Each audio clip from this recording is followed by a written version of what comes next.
So I've just been rewatching the Harry Potter movies, and I thought it'll be nice to share the allegorical understanding I am getting now after understanding a lot of other prerequisite material, which I will get into in detail.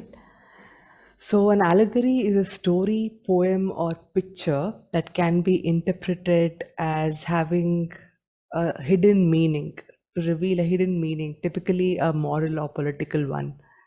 And I've included this meme which said, I learned more about how to be a good person from these books than I ever did from a religious text. Growing up, I had the same problem. I think most of us did. And I I mean, if you did not question your religion when you were born, I mean, um, your formative years, I don't know, something must have really gone wrong that you were really programmed into it because exoteric religions, which is basically the organized religions of the world, are peddling half truths, and they do have some truth in them, which you will understand deeply if you go into esoteric, which is the hidden part of it.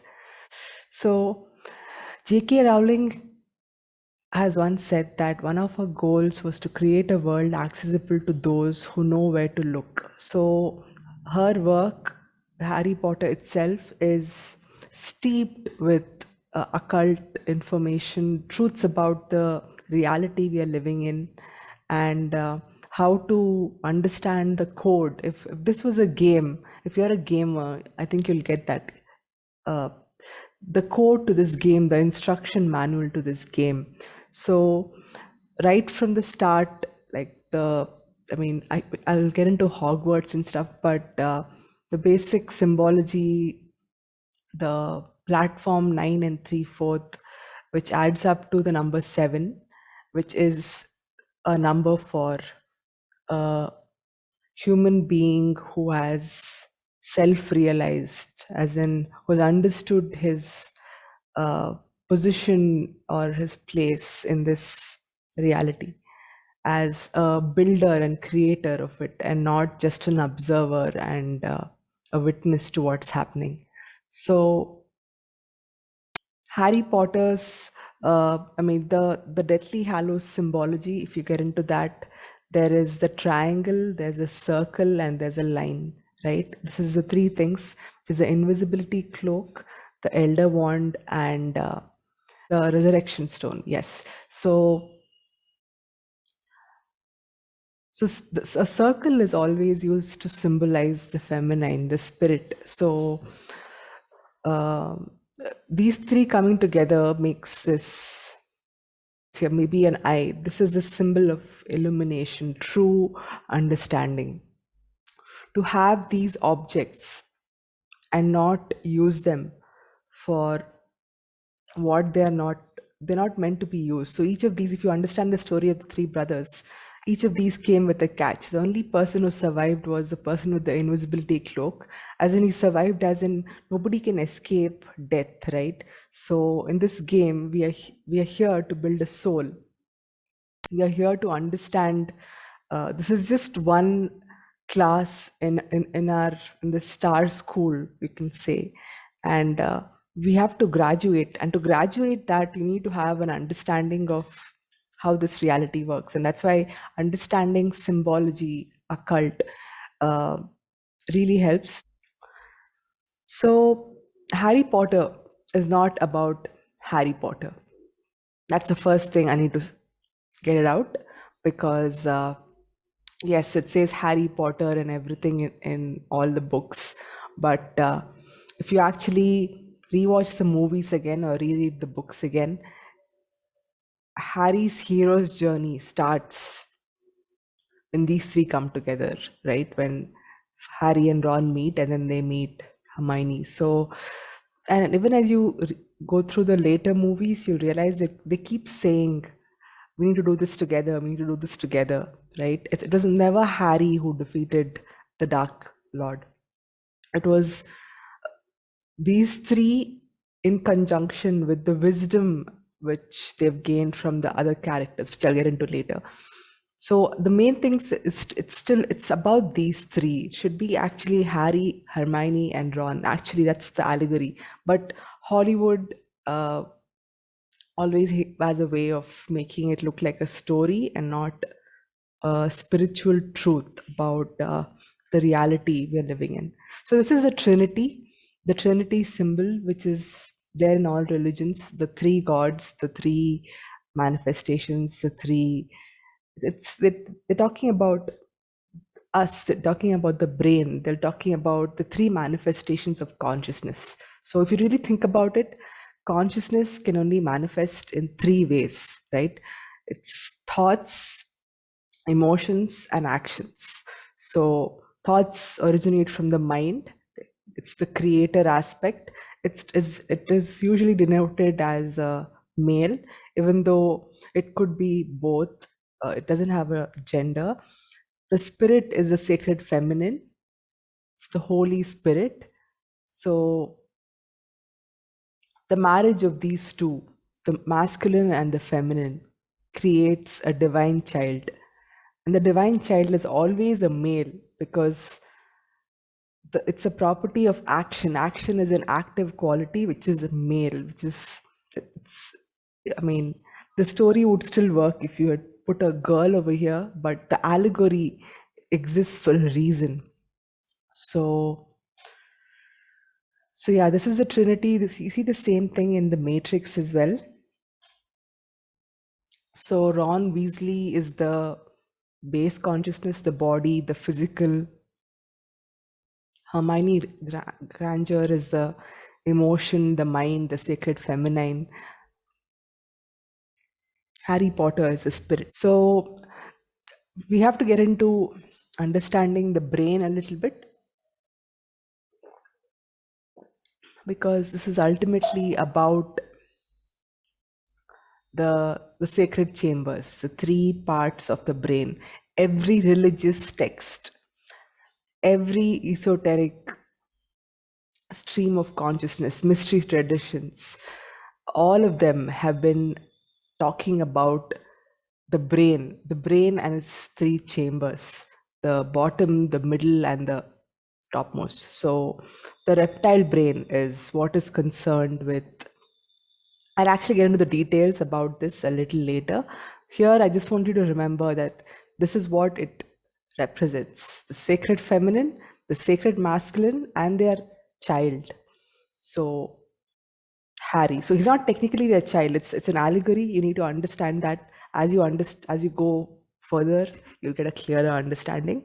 So the Harry Potter character is also linked to the Jesus Christ because he's the savior of the world. The savior of the world is someone who's integrated their feminine side with their masculine side, and the right balance of these two is what has created the savior, the one who will take us out of darkness, the light of the world. So if you actually look at a lot of the superhero origin stories, like as I like to call them, it's not really origin stories, it's trauma based programming, right? The human psyche gets fractured when it's subject to trauma in the formative years. So any kind of like you can see the similarities between there's a lot of, if you actually just Google Harry Potter Christian allegory, just Harry Potter allegory, there's a lot of articles just showing the allegory of the Harry Potter figure and Jesus Christ. So what I want to bring to over here is there is, I mean, even Dexter over here was marked by another serial killer to become a secondary psychopath.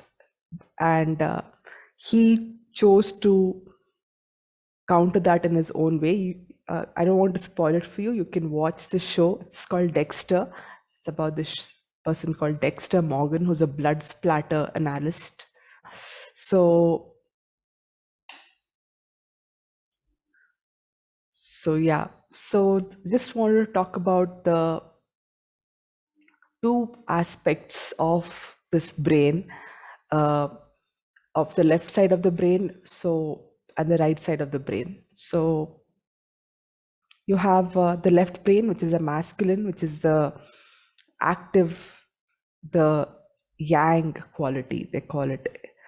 It's into analytical thought, logic, language, science, and mathematics.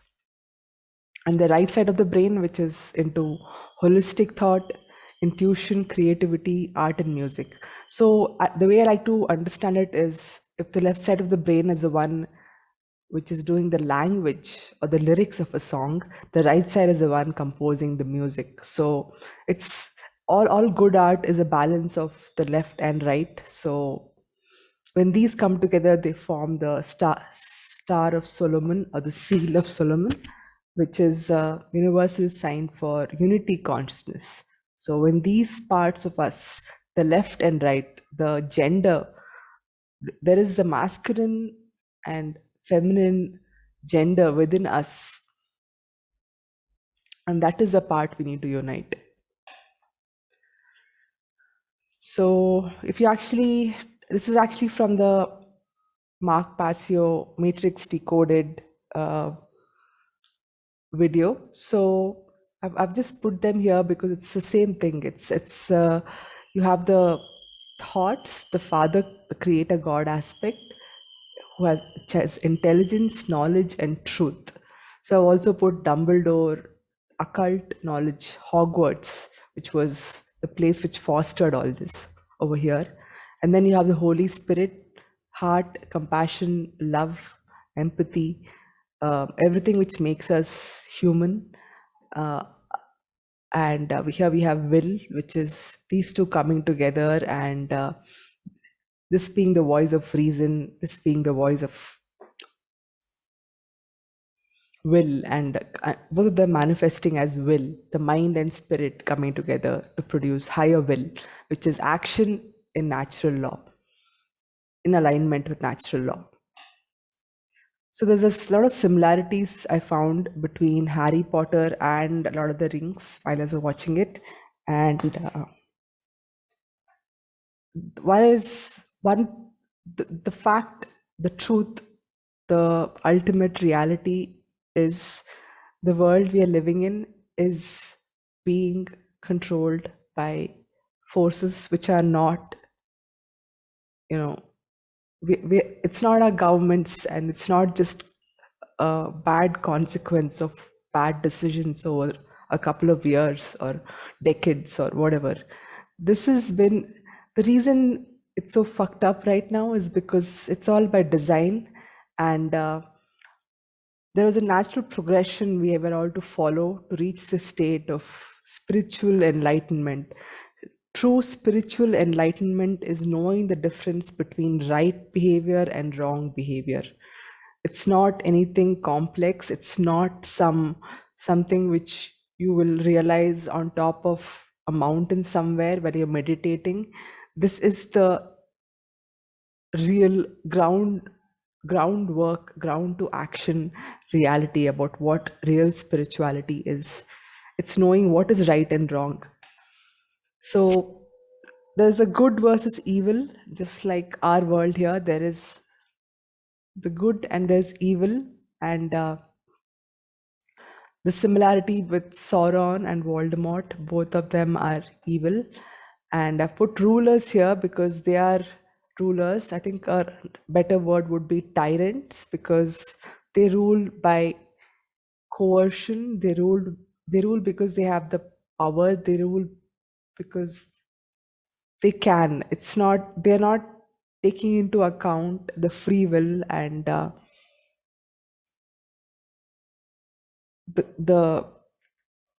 wellness of the other beings who live with them. So just like LOTR, we have Death Eaters, Trolls, and Giants here in the final army, which Voldemort's army. So what I call this state right now, humanity's current state, is peak Kali Yuga, right? So this is Kali Yuga is basically a time where this right is wrong and everything is inverted. Everything is, I mean,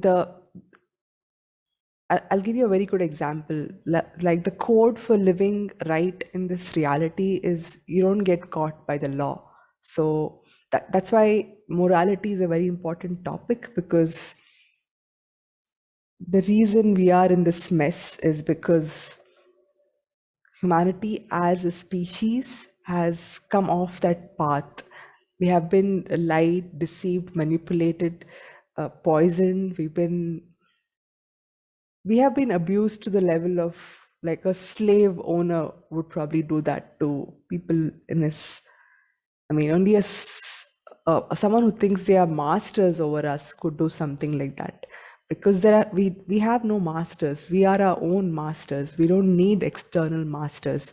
We are beings capable of holistic intelligence. We are not a lion or a tiger or a cheetah on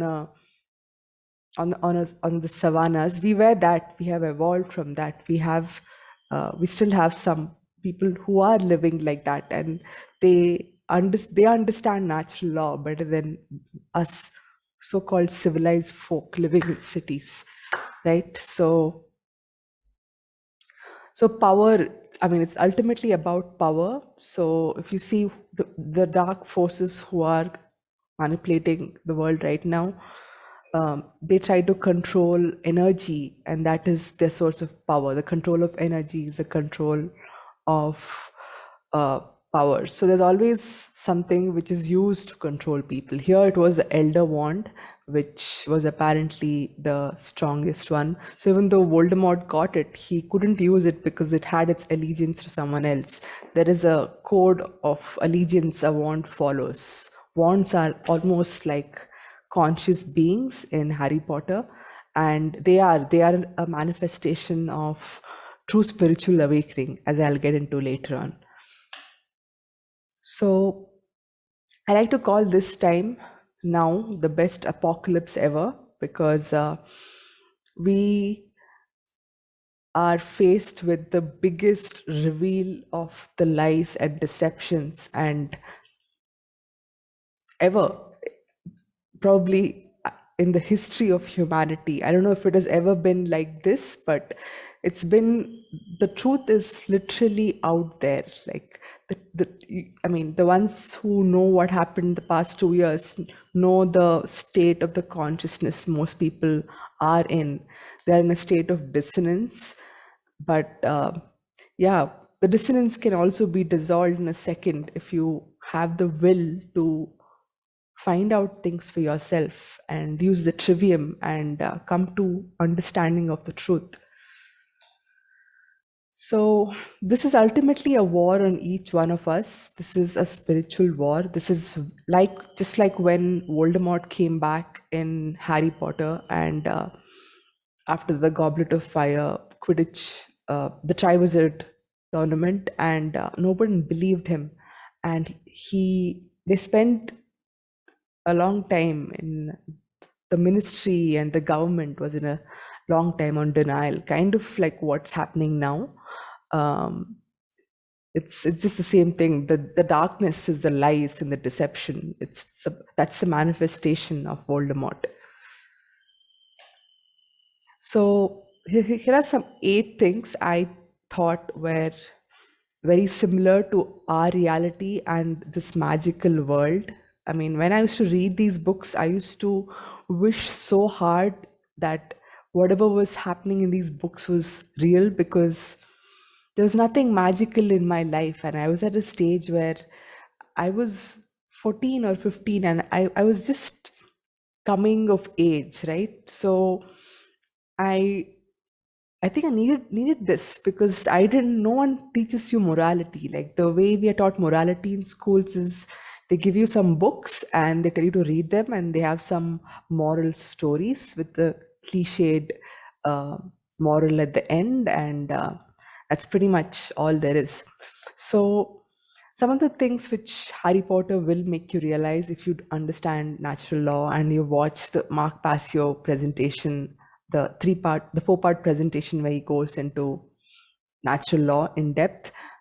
That the name of this game is Truth and Consequences, right? So that's the first epiphany I had, and then the existence of the shadow government, like just like when Voldemort returned, or he never left actually. He was technically immortal until the Horcruxes were destroyed. So the shadow government. So he also controlled the shadow government while when he came back. That was the first thing. I mean, obviously your government is controlled. So Dobby and anarchy. So Dobby, the house elf, and anarchy is a very interesting realization for me because no masters means you're free. This is the biggest example of that. I will get into that a little later when I go into the quotes a little bit. And the fourth one is belief in external authority. The fifth one is symbology and numerology in this, which is mind-blowing. The occult, the Christian allegory, and cosmic abandonment. Cosmic abandonment deals with wanting to know where you come from. So especially if you lost your parents as a child, or if you're adopted, or if you don't have a clear memory, or you don't remember something which happened in your childhood, or parents which were absent while you were growing up, especially in the first 10 years of your life. If you're abandoned by any of your parents, it causes severe trauma, which takes a lot of integration and shadow work to heal later on. Otherwise it will manifest into its darker form. So ultimately Harry Potter is about these two principles of true spirituality, which is the pillar of non-aggression and the pillar of self-defense. I've put it as pillars here because that's how I'm seeing it as. That's how many esoteric textbooks, Freemasonry, true esoteric Freemasonry I'm talking about, not the kind which is peddled by conspiracy noobs who have done no research on symbology and the occult, right? So let's go into the next part, the role of knowledge. So if you remember in Harry Potter, there is people who are non-magical and there's people who are magical. So the magic which these guys have is because of the knowledge. The knowledge is the source of magic. Because as you know, people who have, they say it's in the blood, you have to be born a witch, but I think it's how awake you are, how perceptive you are, how you're looking for patterns in your world, which make you realize and understand that you can, to some extent, manifest things in your reality by doing things a certain way. That's what magic is about, right? So since human beings as a species do not already have the things they say they want, it follows logically that the knowledge of the requirements to obtaining the things they say they want either must be absent, or if present, that knowledge has been willfully ignored. So knowledge is there. You have books, you have like shitloads of books, you have films and documentaries spanning every subject. You have ebooks on Z Library and LiveGen for free. The totality of humanity's knowledge pool at the tip of your finger. All you have to do is just download them. Or, I mean, it's literally easy. It's never been easier to get information which has stayed hidden for so long. So here are some of the resources you can use in the digital age. It's not just books anymore, it's podcasts, videos, seminars. If you haven't watched Mark Passio, please do your due diligence. Go to Mark Passio's YouTube channel, sort from oldest to newest, and watch them. at your own pace, watch them one at a time, but please watch them. We are literally in peak Kali Yuga, right? We are descending every day. We need more of us to be aware of this, to balance the knowledge differential that's happened. Because, yeah, I don't want to digress so much. So let's go into the role of knowledge again, and what the ultimate purpose of knowledge is, which is real education. We are given indoctrination, which is a restricted, it's actually an occult ritual. So the square over here represents base consciousness, or they are indoctrinating you to become a slave. And I'm really glad to say that I did not go through this ritual.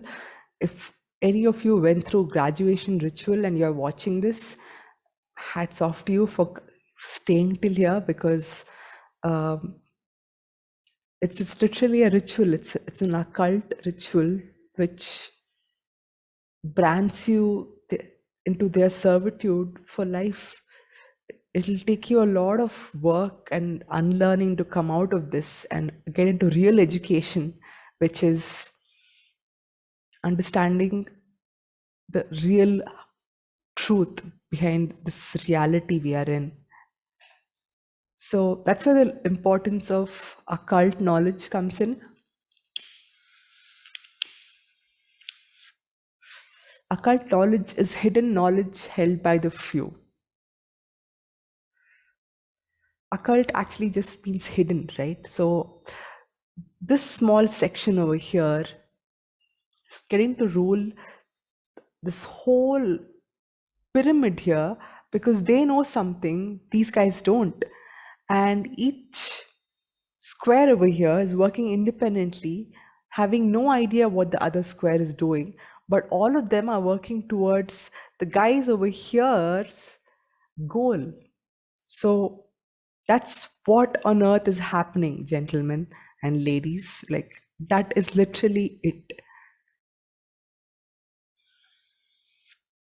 Occult knowledge constitutes both the knowledge of human consciousness and how it operates, and the knowledge of natural law, the unseen spiritual laws which govern the consequences of human behavior.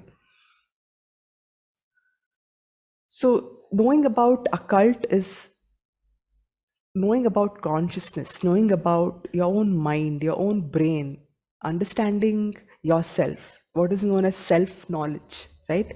And through doing that, uh, you will gain the knowledge of natural law as well, because they are inherently connected. If you're seeking the truth, you cannot leave out consciousness out of it. You cannot leave out, I mean, there is a lot of information out there, but there is always the right teachers, the right resources to understand how consciousness works. It's not very complicated, guys. It's pretty simple. Just go listen to Mark. Okay. So this knowledge is called occult, and it remains hidden, or it's deliberately hidden to maintain a power differential. So the moment each of these squares get this information which is held by them, which is literally Mark Passio's 8-hour presentation, please go watch it. And that's it. That's where the change begins. The change has to begin each one of us when we take this in and teach it to people around us who are not aware of it, because you will not believe the amount of resistance which comes from people who even watch this. Okay, people who understand English, people who are living in cities, people who are educated, people who are young, people who are old, like all ages, they just want to give you excuses to not watch this, when this is literally the most hidden information which exists on planet Earth right now. There, I said it. So, the knowledge of natural law and its operations constitutes the most deeply occulted information on earth, which the powers that be seek to keep hidden from the people of earth at all costs, because its understanding would level the playing field and put an end to the current entrenched systems of control. So, that's how quick and fast the illusion which is there can break if you just take a leap of faith that there is something called truth, there is something called knowledge, there is something called knowledge which can be wielded against us, knowledge which can be used. Knowledge is a tool, right? It's like a knife. I can use a knife to chop vegetables for my smoothie in the morning, or I can use a knife to assault someone. So that's ultimately what Harry Potter was about. It's about the choice. When you are given the power, will you wield that power? Because with that power comes great suffering, with great responsibility. Harry couldn't have kept an elder wand and continued to have a family and children. He couldn't. He knew he didn't want to do that. He didn't want that. So he chose to destroy it. So that's something it's happened in Lord of the Rings as well. So both of them choose to not have that much power because that power corrupts. The reason it corrupts is because you need to have a certain level of spiritual awareness or spiritual conscience to be that. And most people are, we're not there yet. I mean, even if we are, the world is not like that. So that's why the principle of self-defense along with the principle of non-aggression is important. It's not just the non-aggression. We have been programmed and made to believe that it's all about non-aggression. Non-aggression is as important as self-defense is as important as non-aggression. So most of the world right now is in this phase, unfortunately. I wish we were here, but we are not. This information, this slide I've put over here in the year 2022 was made 14 years ago. And I myself came to know of this recently. 2 or 3 years ago, I came to know of this and started seriously pursuing this a year ago. So that's how hidden it is. So, okay, going back to the Harry Potter symbology, the Muggles are what we call the dead, the uninitiated. They don't even know that we live in a world where magic is possible, true magic. I'm not talking about the wands and uh, brooms. I'm not saying those are not. They don't have any magical properties, and you can't use wands to manifest. Because if you've read the Ringing Cedar books, then you know how powerful the allegory of wood is. Wood is spirit. It's the flesh of a tree. It's got alchemical properties. It's got healing properties. So I don't want to go into the details of how wood is, but like this is dead wood. Like this is muggles. That's why they're called muggles, because they don't understand that we live in a world where there are certain rules in place and we are bound by those rules. And if we are not aware of those rules will still affect us. And us being claiming that we are not aware of those rules does not free us from the consequences of our actions. So a magician or a wizard or a freak is what the muggles call them, are people who realize that they have the power within themselves to live in this reality in a world in a way which is not harmful to other living beings, and still live a life where they can live as they want to live in freedom with no fear, right? So that's the difference between a magician or a wizard and a muggle. So we have to get down to the difference between magic and sorcery, because that's the difference between what Harry was doing and what Voldemort was doing. So here I have Gandalf and the Dark Wizard from Gandalf the Grey. He's called Gandalf the Grey because he's still not turned white. He still has to fight a few demons, and that's what that fight where he comes back to life is about. So the difference between magic and sorcery is the science and art of influencing change to occur in accordance with the will. So the will here in magic is a capital W, the higher will, the will which adheres to natural law, doing what you want in life without infringing on the rights of other beings. That is what the higher will is about, without harming others' rights, without taking another's property, without trespassing on another's property, without taking another's life. So we have to get to the understanding of truth versus perception for this, for the next part, because in this world we have been programmed to believe that there is nothing called truth, and each person can make up their own version of the truth.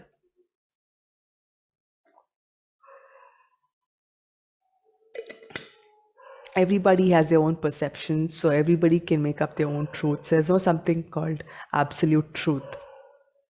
So, which is an absolute bullshit. The truth is that which has happened, that which has already taken place in this 3D reality.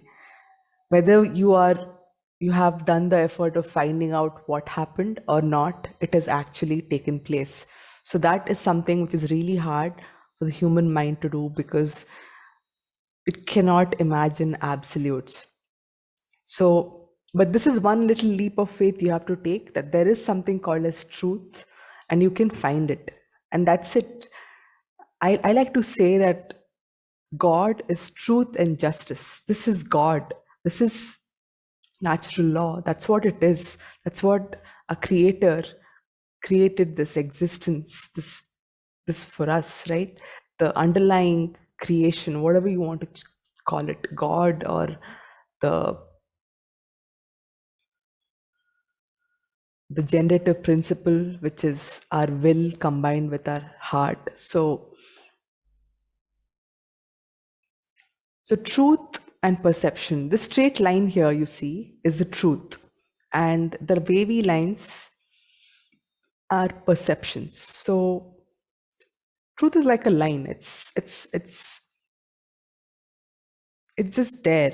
You have to come into alignment with it. Your perceptions are been skewed or moved, and they are not in alignment with truth. They are, they are in the sine wave. This is where the symbology of the snake being base consciousness. So this is base consciousness, the sinusoidal wave you see here, right? It's a dragon, a snake. You have to transcend that and come into alignment with what it is. You can go back to this state, but you have the free will to do that. But you have to first align yourself, and then the journey begins. So there's a merry-go-round here, synchronistically, to say the journey begins here. Earth in its current state is a prison for thieves. We are here until we all learn the universal law to not steal. So that's pretty self-explanatory, so I'm not going to dwell on this. I need to really talk about solipsism next, because that is the real problem here. The ideology that one's own mind is sure to exist. Solipsis contend that knowledge of anything outside one's own mind is unsure. Hence, there is no such thing as objective truth, and nothing about the external world and its workings can be actually be known.